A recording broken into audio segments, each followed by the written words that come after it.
Everyone has a story to share that shapes the very foundations of who we are. And sometimes these stories become obstacles that we can't move past, and we find ourselves stuck.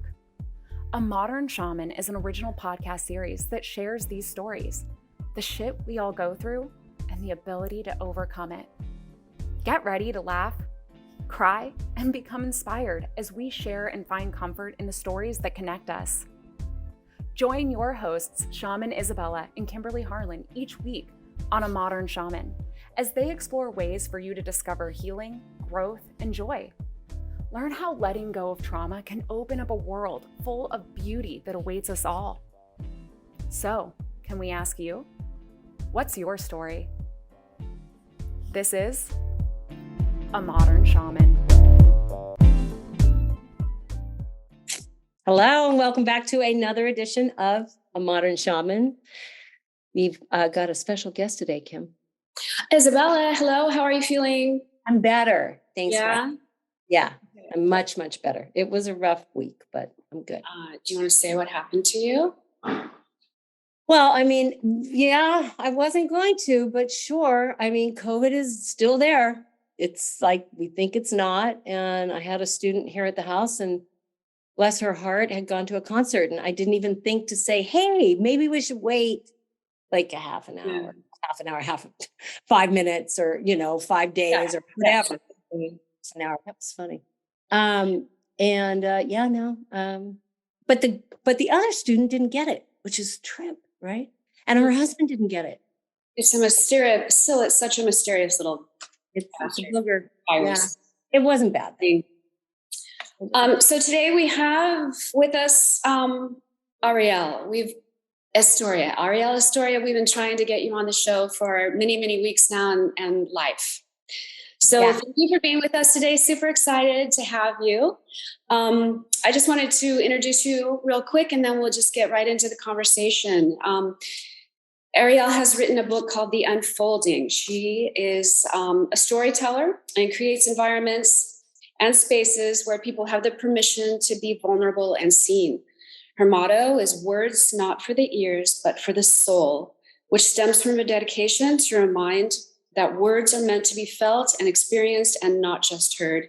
The heartbeat behind her work is a diligent pursuit of instilling and reminding individuals of their value through words, with a specific heart in empowering, encouraging, and making space for audiences of women to feel at home in their own bodies. Welcome. Thank you. Thanks for having me. Yeah. I know, that's beautiful. Says a lot. And can't wait to learn more about you and your heart. Mm. So the first thing, I just want to start really basic. What is your background and where did you grow up? I know that your father was a Baptist minister. What was it like? What was your family like? Yeah.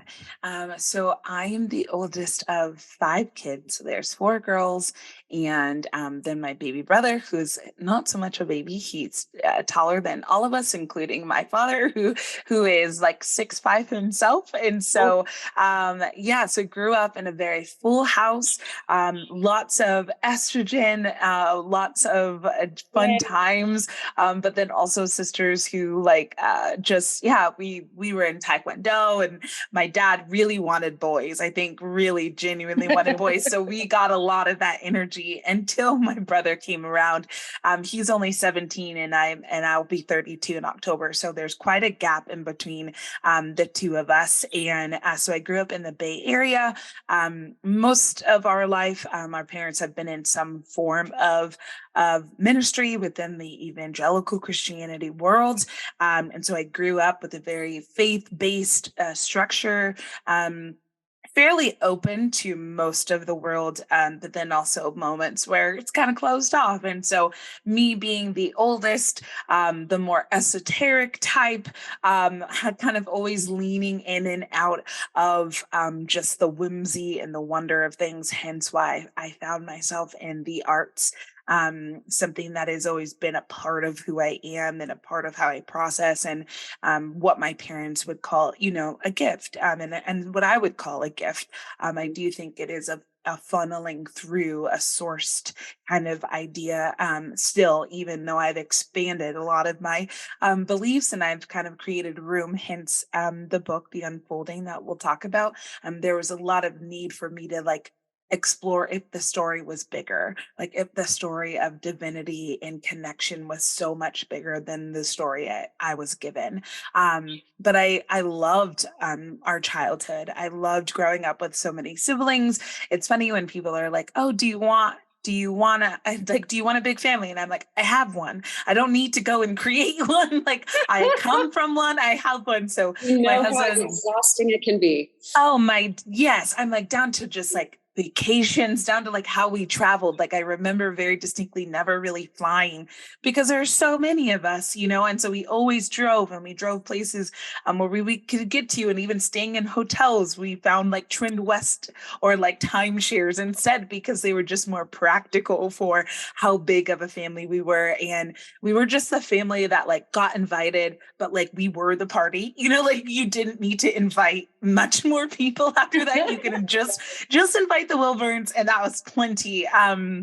And so, yeah, we were the family that, all our friends wanted to come over and just be at our house all the time because both my parents were incredible cooks, and just people who are just so full of love and give it so genuinely and flourishingly. And that's the upbringing that I grew up with. And then I got to high school and started to explore more of the creative world. I went to an arts high school in Oakland, which is still there, Oakland School for the Arts. It meets in the Fox Theater, which was a really fun experience. I didn't get to go there until halfway through my high school, so about middle of 10th grade until I graduated. And then I had two sisters who also went, and then we have a very smart sister who propelled all of that, went to Berkeley and then graduated a year early, and now my brother who's more sports affiliated. So it's fun. It's fun in this season of life being the oldest, but also having all my siblings, for the most part, be adults. It's a very strange world that we're getting in. And then also learning that dynamic with our parents of like being adult children and not just children, and that whole dynamic of what that looks like. And so, yeah, I always say that the Bay Area is the place that grew me, but LA raised me. I've been here for about 13 years now. I moved here for college, probably over 13 years at this point. I moved here for college in 2010, and I ended up staying. Being a creative, being an artist just made the most sense here, than it does in the Bay Area. The Bay Area is very tech oriented. There's some, creative energy there, but for the most part, it's not where you really go to like propel or to thrive in your art form. And so I stayed here. I figured it out. I had, 5, 6, 7, 8 jobs up until honestly 2019, 2020. And I've just been figuring out, when I graduated in 2015, I was like, what if I just take the next year and be a creative? And I've been doing that ever since I graduated. And it's been a really beautiful and really full journey. And yeah, along For the sure, way. being a creative, it also entails, taking on some risk. Oh, 100%. Did it scare you to do that? Did you feel like you had to jump off a bridge a little bit and trust Yeah. and have faith? Yeah, it definitely, I tell people like when I graduated, it's like when you're walking off the stage. I was like, I felt like I was walking off the stage into nothing. Like everyone Yeah, for the you are. most part had their degree and they knew what they were going to do with it. My degree is in psychology. I double majored in psychology and theater. And my first practical left brain, oldest child energy was like, I'm going to be an art therapist. That's how I'm going to incorporate the practical and the whimsy and the artistic. And the more I got involved in art, the more that just drew me and pulled me in. And it was just like, oh, maybe this is not a side thing. Like maybe this is actually who I am and what I've been created to do.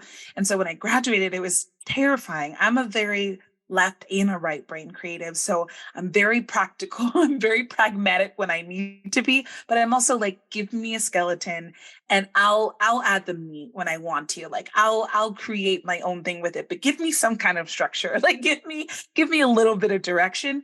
And so to just like fully just let a lot of that go was so scary. And I didn't know what that looks like, which is why I had 5, 6 jobs, because I knew I needed to eat, I needed to live somewhere.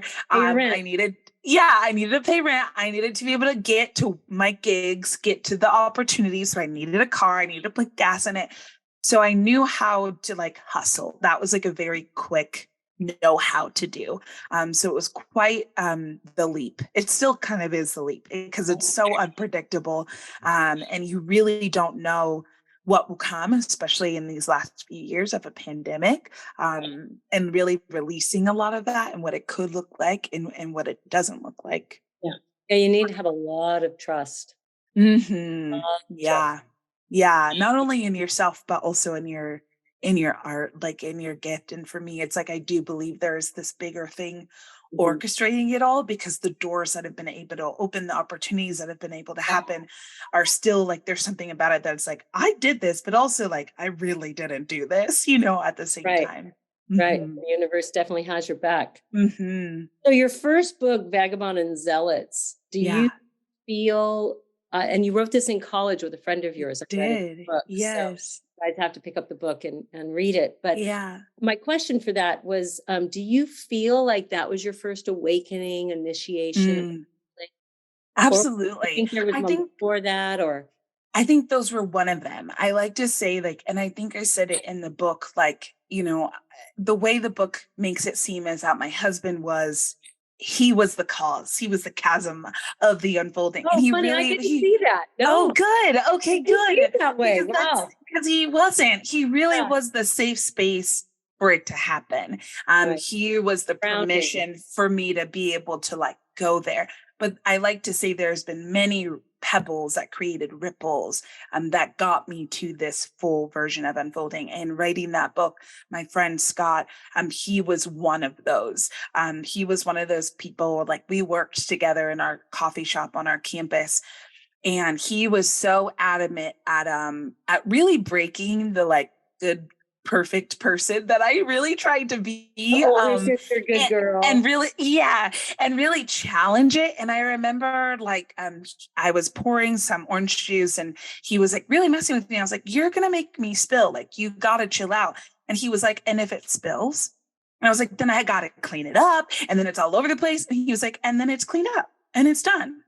And I was like, huh. And I took that mindset to so much of things in my life that I didn't do, that I didn't venture out, that I didn't explore, because it was like, what if it makes a mess? What if people look at me differently? And so he was one of those stepping stones to getting to that point, and even how he viewed faith and spirituality. Again, one of those spaces and one of those stepping stones that created room for my unfolding. And then it was my mentor in college who begged me to be her intern. I didn't go to the church we were interning at.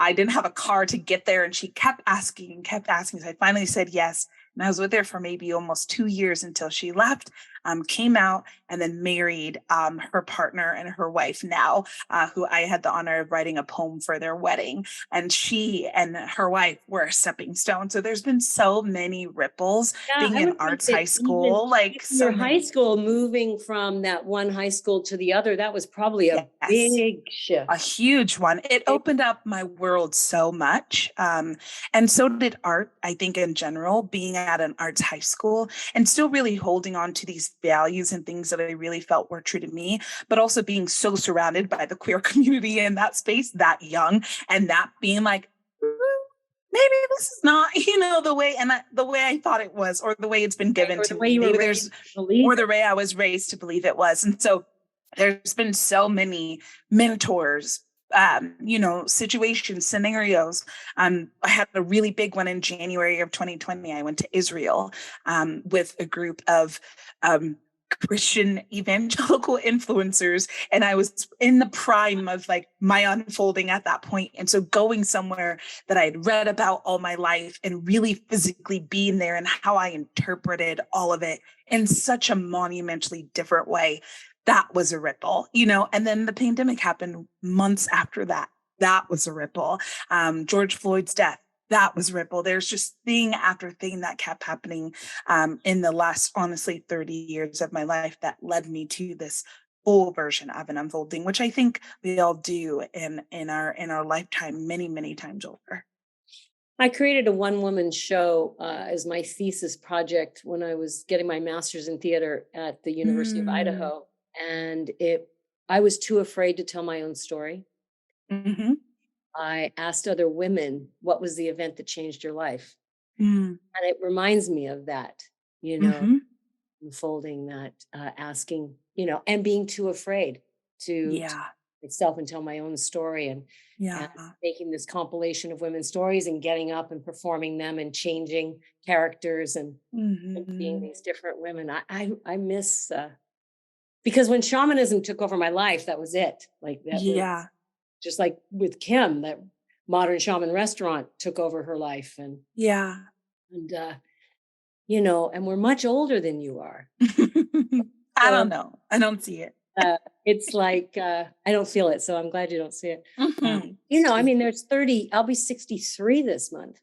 So Well, it's yeah. like, the unfolding for me of my life. And I'm Hmm.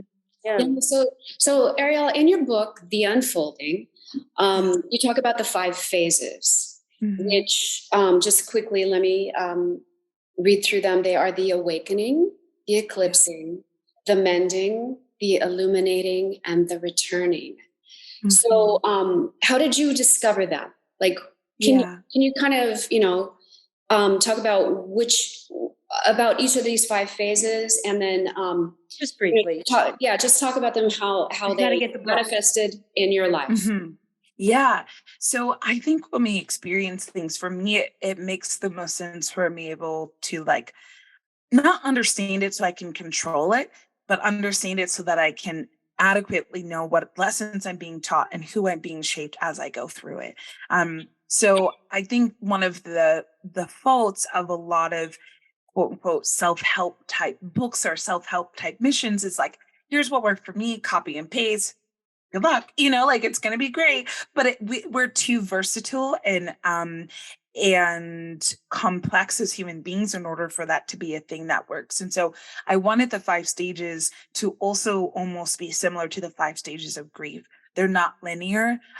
They take different forms in each person differently because we operate differently. Like my husband says, we might be all in the same, like in the same boat, but we're not in the same storm. Like we might be in the same storms, but we're not in the same boat. Like in that same way that we each experience life differently. And so for me, I needed to be able to like grapple with what I was experiencing and what I was going through and make name to it. Cause I do think there's power in words in the same way that they have the ability to heal and destroy. At the same time, they have the ability to just make sense of things and to make direction of things. And so I wanted the phases to be this like surrounding and grounding practice of like, okay, this might be what I'm experiencing it. And if I can have more of a name to it, I may be able to navigate it through a little bit softly and more gently with myself.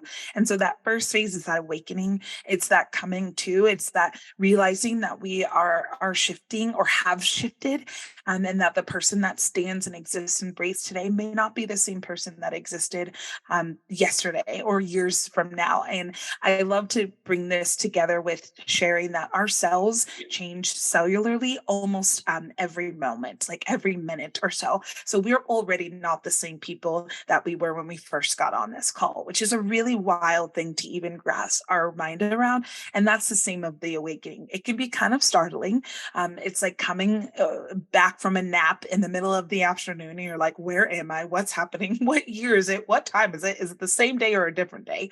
And that can be disorienting, which leads into the eclipsing. The eclipsing is that shadow space where the two versions of us are crossing over and we decide which one we're giving light to and which one are we releasing. It doesn't mean that doesn't bring up some grief. It doesn't mean it doesn't bring up some disorientation. A lot of times it's a more external than it is internal because as we're going through those changes, we might be used to those, but then we're encountering other people who are like, you're different.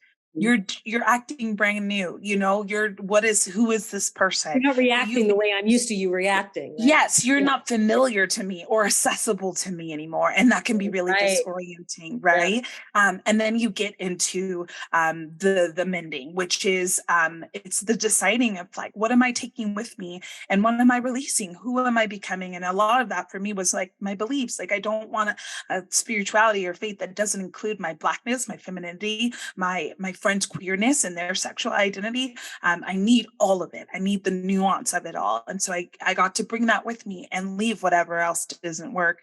And then I talk about the Japanese art of kintsugi, which is using clay pieces and molding them together with these gold, this like gold glue. And you still see where it was broken. Like you still see where it's pieced, but it's still whole and it's still beautiful. And from that, we get to shed the light.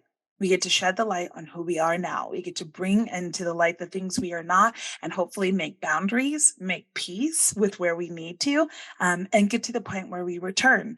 We return to ourselves. We return to God, the universe, divinity, whatever you want to call it. And ultimately, I think we return back to this really gentle understanding of humanity and each other. And I think coming home to yourself, that idea of coming home to yourself is just that exhale of like, oh, there I am, like, especially as women identifying people, we're constantly being told how we need to be, how we need to show up in this world, but we get to decide what that is for us first. And that's what coming home is I know who I am. I know the feet in which stands on this ground. I know what my values are and how I want to operate and be shown in this world. And I get to decide that. And be seen. That's And beautiful. be seen. Mm-hmm. Wow.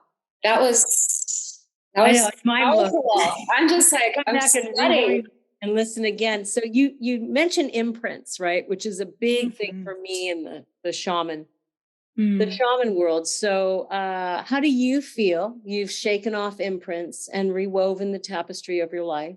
And what does it look like to you? Yeah. There's a author, speaker. She's been like kind of a mentor adjacent. Actually, when I asked her to be my mentor, she told me I didn't need it, but that she'd be watching me. And there was something about that like gave so much permission and to just be and show up. And she constantly has like been advocating for me along the way. But she has this book called The Dream of You, and she asks the question of who were you before you were told who to be.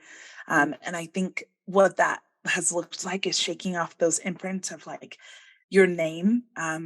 My name has a meaning, and my parents have given that name to me for a specific meaning. But I now get to decide how I actually want to embody and live that meaning out. So even this name that was given to me, I get to decide how I step into it. And some people decide to completely change their name because that's not what they want to step into. That's not who they want to step into. And so for me, the imprint of stepping into what Arielle means, which is actually a predominantly male Hebrew name, meaning lion of God. And I get to step into what that boldness, what that clarity, what that confidence looks like for me and how I design it and define it. And I like the play of both of those, how I design it and how I define it. And so it's been this really beautiful permission. It's still very scary. I'm still very much so a people pleaser. I'm still very much so an oldest child. So I tend to resort to like, is everybody okay? Like don't rock the boat. Like I still go into those spaces. Right now, it's funny you bring it up, because like the next thing I wanted to ask you was that. So you just went right into when you speak of disappointing others, and where do you think that stemmed from, and how do you work that now? Like how, we've got this like what other people think about me is none of my business. Still, as empaths and creatives and artists care. We care. We absolutely care. And for me, I've just created stronger boundaries, but I'd love to hear how you're Gosh, a lot of therapy. A lot of therapy, a lot of help, because I do tend to like just want to fix, and just want to solve and just want to like ignore myself for the sake of like, is everyone okay? Like even down, a few weeks ago, I went up to the Bay Area for my sister's birthday, and I ended up booking a commercial, and I had to turn right back around and go home. And my anxiety with having to disappoint, with having to not show up, I mean, was just through the roof. Like I almost was like, do I say no? Do I just ignore it? Like I can't say no. Like I literally have to go home, and I bought a flight for my sister because we had driven together so she could get home, and then I coordinated a ride. Like I did all these things to make sure still everyone was okay. And then I drove home, that Saturday after being home for like maybe 20 hours. And then I did my commercial, and my mom even was like, I just like am afraid that they think I'm not going to show up for them, which comes from a lot of being married first and then feeling like they were losing me, and having to like show up in ways I overextended to show them you still have me. I'm still your sister. Like I still will drop everything and show up for you. But that anxiety that doesn't resonate for them is still very much so there. And then I did my commercial, and I went to therapy, and I talked it all out, and they were like, oh, how was it? How did it go? And they were just so a lot of it is in my own head. I think a lot of it for a lot of us is that people pleasing is like, that's in our own head. And more than often than not, it's not actually what other people are experiencing. It's just how we're experiencing it. And it can be really crippling. I also have a husband who's very, very good at saying, no, I don't want to. That is not my gifting. No is a complete sentence. This is a new one on me. Complete sentence. I know it's shocking when sentence. those people even exist. To me, like I know my son is like that. He'll just say no. No, that guy, it doesn't work for me. And I'm like, which what? I think a lot of it is like that an option? I do think there a lot of the conditioning for how boys are raised and how girls are raised is very different, because we haven't been made to say no. And if we do say no, it has to come with a reason. It has to come with an excuse. But a male identifying person can say no, and it's assertive. It's authentic leadership. Powerful. Like we've just been, it's powerful. And so we've been given these twofold, just really, shitty ways of being conditioned as a woman, which is why we have to like undo all of that. And so even still, like we'll have moments where I like, there's this man who like wanted me to go into Nike and buy him some shoes. He already bought a pair, but I think he wanted to sell them. And I said, yes. I literally walked into Nike with this man's card, and luckily they were sold out. They didn't have it. And I was just like, I walked back out and I was like, so sorry. And I was like, why did I do that? And my husband was mortified when he heard this story. And then like that whole next week, he like made me practice little things to like say no to. And it's like legitimately it's something I have to like redo. And then it's also the twofold of growing up in a ministry family. And that always being an overextending space, always a yes space, especially as girls, because then we were cliquey, or then we were standoffish, or then we were rude to the congregants. So there's been lots of conditioning, unfortunately, that created this human who literally has crippling anxiety from the thought of telling people no. And I'm really trying to work through it now. Mm-hmm. I'm holding it beautifully. And if you grab your book on page 122, I think it's a perfect place for you to read one of my favorite pieces from your. Yeah. Sometimes our greatest tool for pulling ourselves out of the holes where we find ourselves buried is the reminder that we have access to healing. In that moment of uncertainty and sadness, I found I had everything I needed right there in my own hands, right there in my heart. And so do you. I know it brings tears to my eyes because I think we forget, especially women and overachievers and doers. We forget we have access to healing. We have access to therapy. We have access to friendships, and we have access to your beautiful book. Would you like to tell us where you might be or how people can? Yeah, you can find the book wherever audiobooks and ebooks and physical books are sold. So Amazon, if you'd like to support some Black own businesses, you can find it at Reparations Club online. And then if you would like a little bit more underground of an Audible, there's Libro FM, which supports local libraries. You can also find some poetries that are not related to the unfolding directly, but some other of my work on Spotify and iTunes. And I am working on an album that's a continuation of the unfolding. And so it'll be a spoken word album called The Art of the Unfolding. And some of the pieces will be from the book, but some of them will be this continuation. Because that book is now almost 3 years I'm removed from it, which is wild, but I'm still unfolding in a lot of different and beautiful ways. So you can find that there. And then you can find me on Instagram. I do respond to my DMs. It is me. So you can find me on there and we can chat there if you're reading and enjoying it. Is your Instagram your name? Yes, Arielle Estoria, 2 L's and an E, Estoria. Perfect. And I just want to end with Kim and I did an episode on sensitive people being a soul.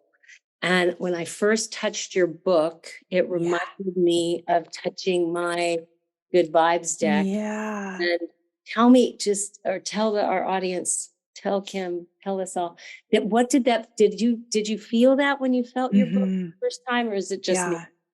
No, I mean, opening a big box of a book with this cover that I worked very hard on to get this artist to create it, just having this real version of the Google Docs that I had been writing for 3 years, like just the reality of a physical thing that I created. It was very much so like, look at this thing I birthed, look what I created. And so I definitely had a moment where I just kind of stared at the box and it was just very surreal. And I still have that moment. It's still very weird to see it in people's hands, to have people share it with me, but it's also just one of the most beautiful things. And I'm very thankful for it.